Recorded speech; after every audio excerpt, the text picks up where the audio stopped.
How to fix blinking red light on Spectrum Router 2025. Seeing a blinking red light on your Spectrum router can be alarming, but don't panic yet. Most people assume it means the router is broken, but the surprising truth is that it's usually a connection issue. A blinking red light typically means your router cannot connect to the internet. Start by checking your modem. Make sure it's powered on and all cables are firmly connected.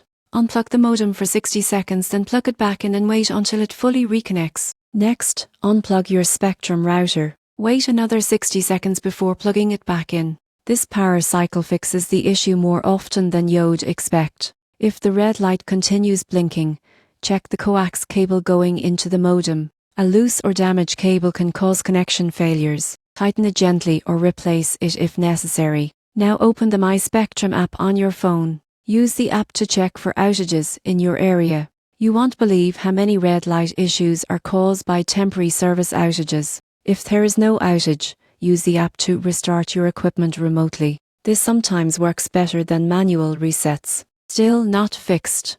Try resetting the router by holding the reset button for 15 seconds until the light changes. Be aware this may reset your Wi-Fi name and password. The surprising truth is that most blinking red light problems are resolved without needing a technician. Now you know exactly how to fix a blinking red light on a Spectrum router in 2025. Subscribe for more simple tech fixes that save you time and stress.